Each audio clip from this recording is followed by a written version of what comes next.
for those. Those are usually very limited as far as access to them. Your type, our type, my type may not be welcomed in those restaurants where they serve organic, low fats, low salt, low calorie foods. That's low salt, low calorie foods. And, disturbingly and sadly enough, that is the case in many areas, many places, many restaurants, even those that are not high-end, fancy, and high-quality foods. People will judge you, people will look at you, people will smell you, people will see what you have, what you carry, how you dress, the items you have on you, the items you don't have on you, the items you're missing, your hairstyle,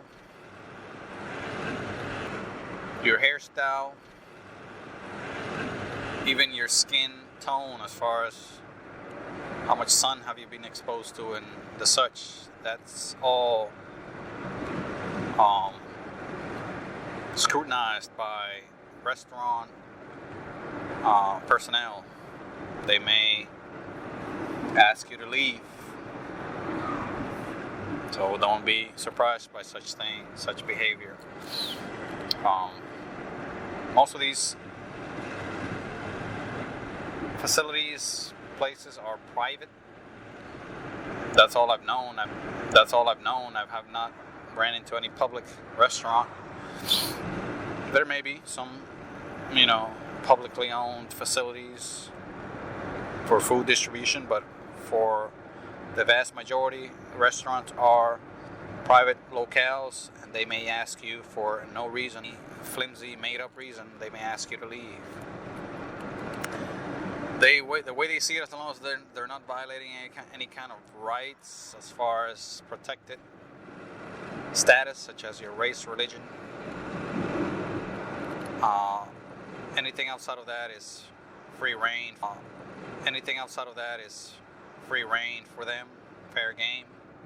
They may cite your cleanliness to be in a restaurant. So they may cite your dress, they may cite your baggage. So, of course, figuratively speaking, nobody should be laying their hands on you.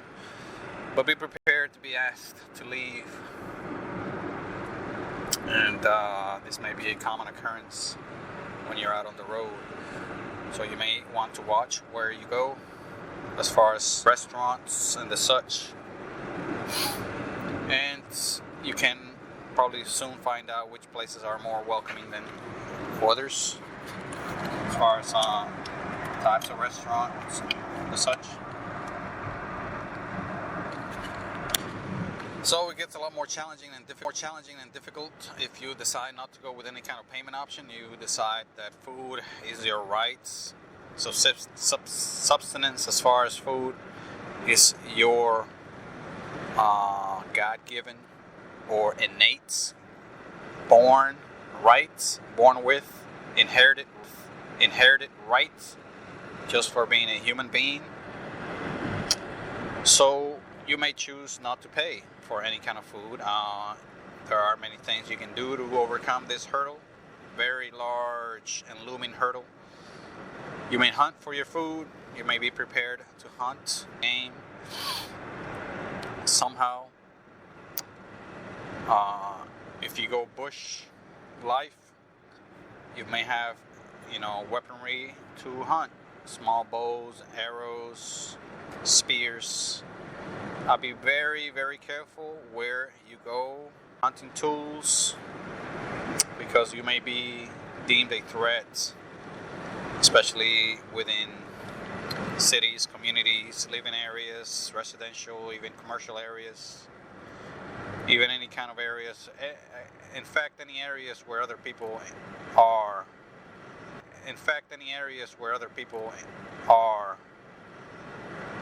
Inhabiting. Pretty much those that live the sedentary life may consider anyone holding any kind of weapon outside of, the macho, gun-toting type. You may be considered a threat if you are carrying, for example, a bow and arrow, or a spear, or any kind of other large knife, or any kind of other device that may allow you to hunt for food, whether it's small, medium, or large game. So if you do choose to go that route, I highly discourage it. But again, this is your choice. This is something for you to consider, how much of a option this would be. I mean, it may be a very viable option for you. What type of people are around. It might be, an area where there's tribes, people of tribal descent, people that are used to nomads, people that are used to people being armed or being possessing hunting gear, hunting weapons. You may also choose to fish. That is an option. Fishing rod is a lot less menacing than a spear or bow and arrow.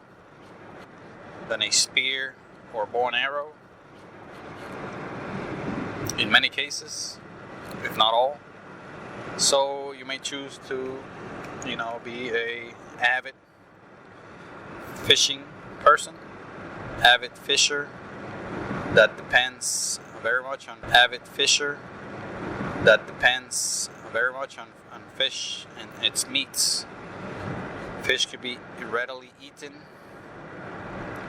A lot of people could prepare fish raw, eat it raw. However, I discourage this quite a bit because that could be wild or out away from sites of sanitation, running water, away from chemicals and other natural condiments or fruits to disinfect, such as limes, lemons, oranges, or anything like that. Any other types of juices that may be able to neutralize any type of germs, bacteria. So eating raw fish, again, not recommended, but it may be something you may want to take a stab at. Take your risks with, especially if that is something that you need to do to stay alive, to stay healthy. So I leave it up to you whether you want to consume it raw, or you can have the tools and equipment to light up a fire and cook some fish. Not too hard to do if you have the right equipment and knowledge. I may go into that a little bit, but carrying matches, perhaps some lighter fluid, perhaps some lighter tool, such as a cigarette lighter, or they have those grill lighters that are more convenient.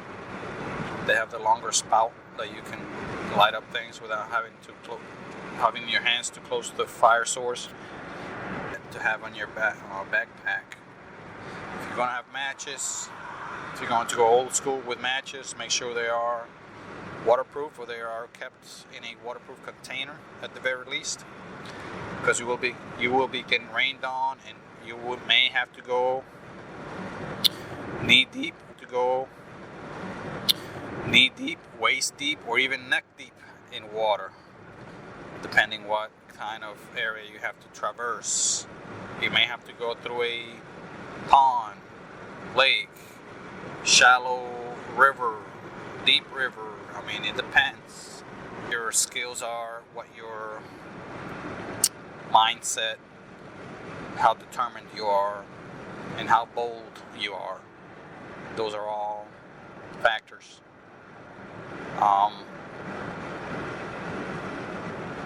You can also ask for food. I know this is going into the realm of hobos and homeless folks, but let's be real. That is exactly what you are at this point. No offense No offense, 21 being homeless. But this is what you'll become. Whether it's permanent, temporary, whatever, at that moment where you're out there with all kinds of ties and tie downs and anchors broken off, umbilical cords severed, you're pretty much homeless. That's what they call them. That's what they labeled them.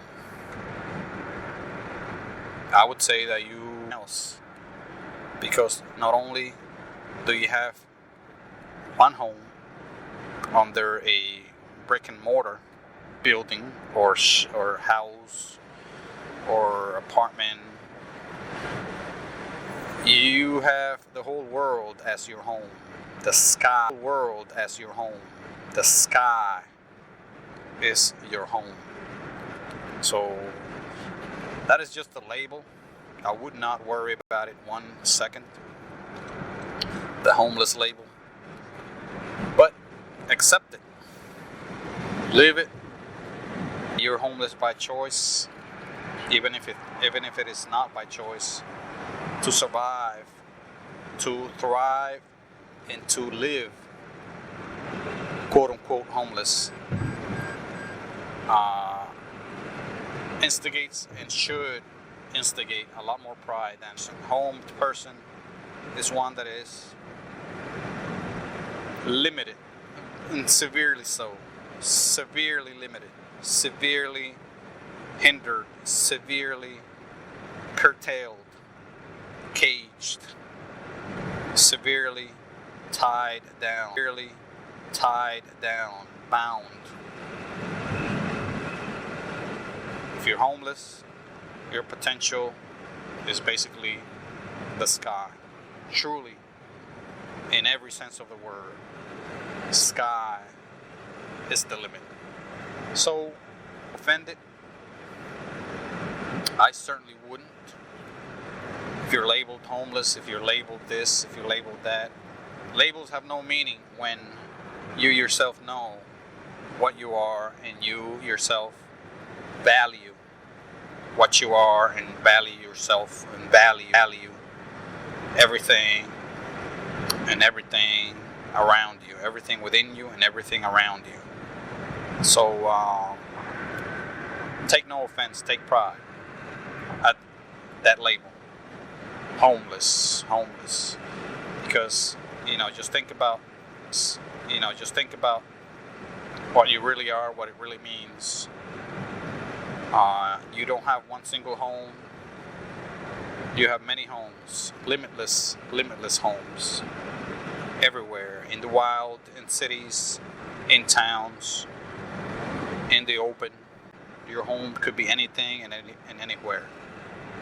So feel proud, not down.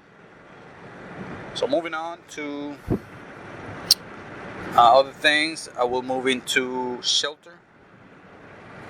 Talking about homeless, a good.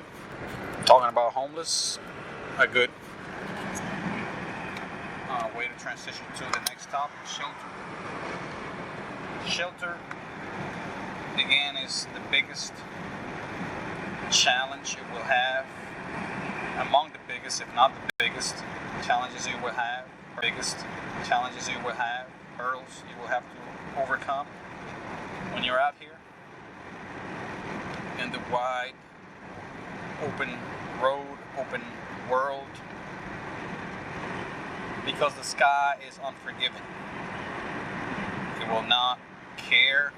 It will just keep bringing you challenges non-stop every single day. So that is part of the excitement. That is part of the learning experience, the journey. That is part of the source of pride. How you will deal with, survive, and craft your way in and out of the elements. Again, a shelter doesn't really have to be brick and mortar. It could be a tree, it could be a bush, it could be a combination of the two. It could be in the woods, under the tree, under a hole. It could be very much a cave, although I'd be very careful what cave or what hole you stick yourself in. It may be the home of a bear, it may be the home of a wildcat, it may be the home of wolves. Any sort of wildlife will see that hole and see glory and attempt to inhabit it. So the larger the hole, the more careful I would be, because the larger the animal that could inhabit it. In this area, a few animals come to mind when it comes to caves or large holes. The side of a mountain, the side of a raised indentation in the environment.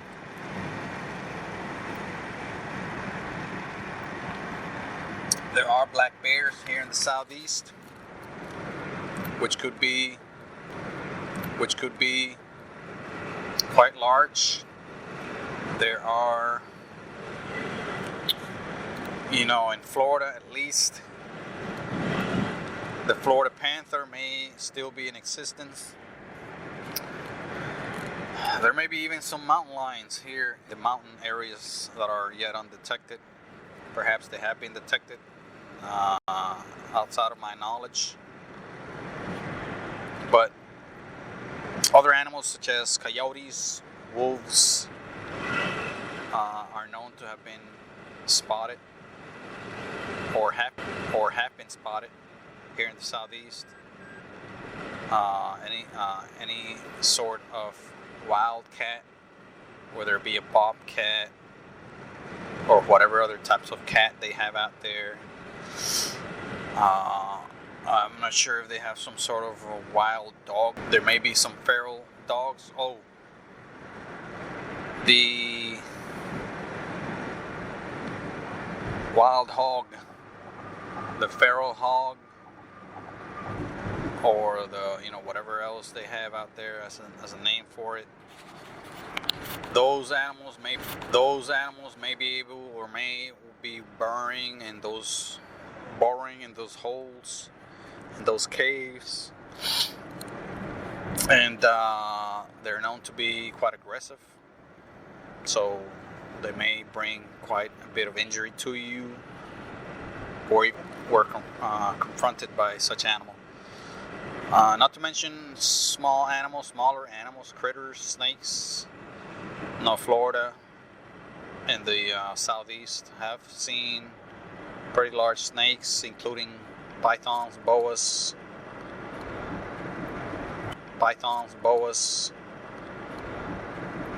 from there down to other snakes which may or may not be poisonous. They like to burrow in holes as well, cavernous areas.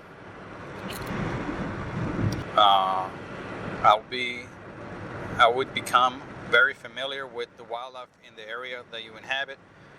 Go to a Barnes & Noble, Books A Million, or any kind of other bookstore and read about the wildlife in your area, local print publications, whatever. You may be able to browse a book or two on the subject at your nearby library without having to rent it out. I mean, you may be able to check a book out. Who knows? Coming enough for you to have a library card without asking for too many identifications. You may have still an identification. You may choose to keep identification on you. Again, you don't have to do everything I say, everything I list here. You may do some, you may do it all, you may not do any. So you may have an idea, check out a book or two on wildlife or even on survival at any one certain area. Every area has its own challenges, especially when we're talking about larger areas. For example, you can't compare the southeast with the northwest, or the northeast with the southwest of the United States. Those are very different areas, bring very different set of challenges as far as climate, weather conditions, flora and fauna, wildlife, temperatures, types of hazardous weather. And that is something else I want to, which again is part of the sheltering challenges. The weather, storms, hurricanes, tornadoes especially, severe weather conditions such as hail, flash floods, rain, mudslides. You have to be careful, be aware of, keep up with the weather.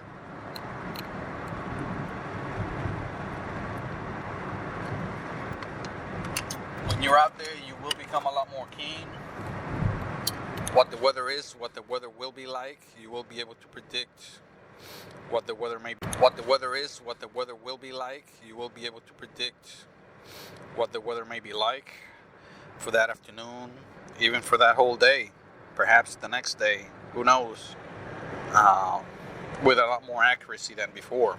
You may not be 100%, but you may be able to tell what's coming. You may be able to tell when hot weather is coming.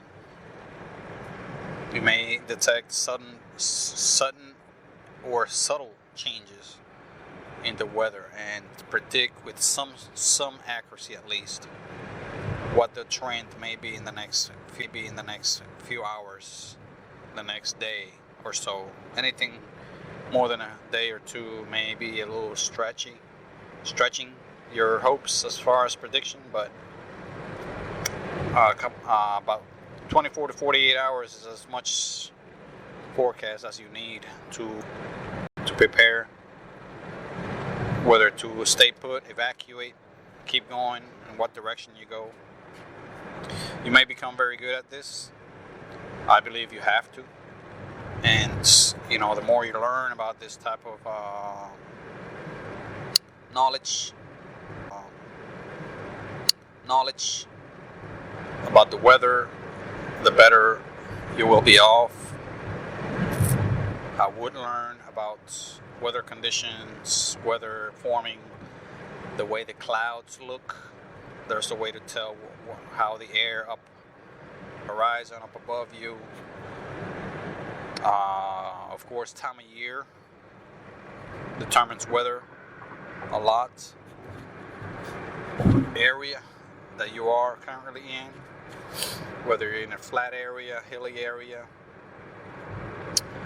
Weather is factored by a lot of conditions, a lot of factors. Weather is determined by a lot of factors. So the more factors you are aware of, I believe the more accurately you will predict and handle and live with, cope with the weather.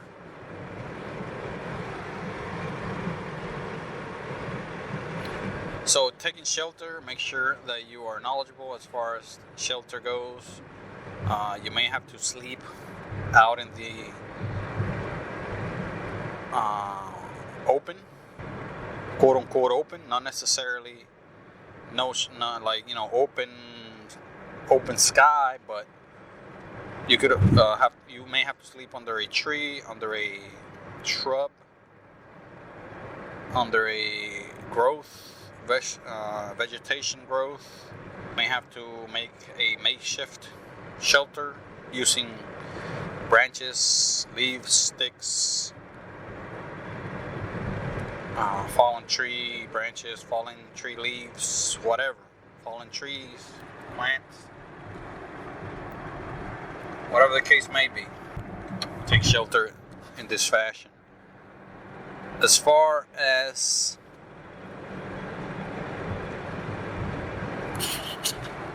taking shelter in a city or town or community, you may have to pay. Taking shelter in a city or town or community, you may have to pay for a stay in a hotel. This is a very convenient option if you have the funds and money to pay for such a stay. So, just getting a room once every few days, once a week, whatever, may be a convenience for you, maybe something that you actually need quite much, to shower, to get a full night's sleep, perhaps to get a full night's comfortable rest. Much needed comfortable rest. Much needed, perhaps. So that's something you can do, especially in a urban city environment where sleeping anywhere but in a hotel may bring harm to you, put you at unwarranted and unduly risk. Especially since there's going to be a lot of people around, especially even during the late hours of the night. Cities, especially larger ones, tend to have a lot of traffic still. People moving around, people even going to work. People going to entertainment spots, eating spots, restaurants, hotels. Pretty much going to any other place within the city, they're going to perhaps run into you. You may not be able to completely hide from the outside world in a city. It may be noisy, it may be, again, quite risky. You may not be the only one, perhaps very unlikely that you will be the only one attempting to rest in a secluded area within a city. Again, a city has many conveniences, peace and quiet, and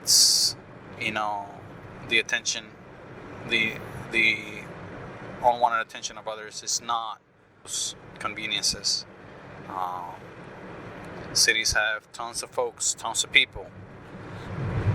Many are homeless. Many are, homeless not by choice, but by necessity, because they have been evicted. They have had many life misfortunes, and that's the situation that they found themselves in. Many have many other people out in the streets at late times, performing all kinds of illegal activity, whether it be drugs, trafficking, sex trafficking, any kind of other illegal activity, perhaps within that city.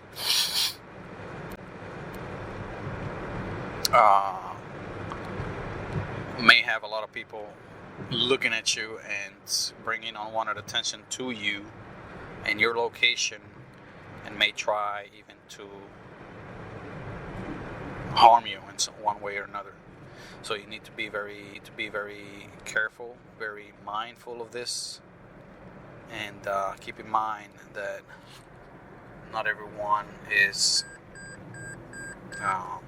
there to be friendly to you. Not everyone is there to be or any of that. So be mindful of that.